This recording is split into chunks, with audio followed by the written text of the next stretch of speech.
Have you read this book by Brené Brown, The Power of Vulnerability? Founders, I want you to know something, that vulnerability is a gateway drug to the heart of audiences whenever you share your story. Hi, I'm Lynn Graff. I help founders and business owners create and tell great stories. Vulnerability is a topic that most founders shy away from because we think people are going to think of us as being weak.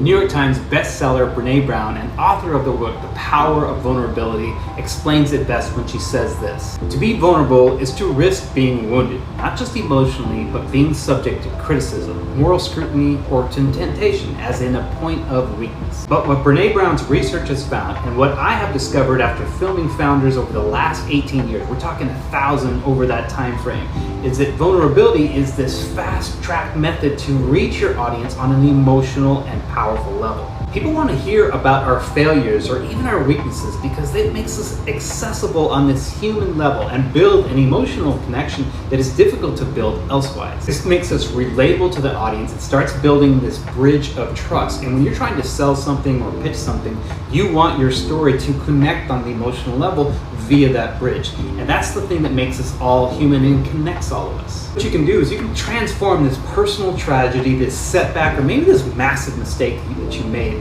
as a powerful way to reach your audience. And once they understand a little bit more of the human side of you, they're going to relate to you better, they're going to want to hear more, and then whenever it comes to remembering you, they're going to say, oh, I remember that person, she shared this really heartfelt experience. Or he talked about this mistake that he made, but how that was going to make him a better founder. It was going to help him sell more. It was going to help him persevere through the most difficult times. What happens, it actually shows confidence, and it shows that you're strong. So most people think when you share weakness, it makes you feel weak, but it doesn't. It's the opposite effect.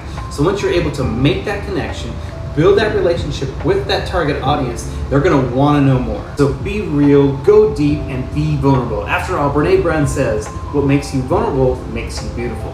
So share your story with all those smiles, those points of despair, all the grins and all the scars, and watch people connect with your story.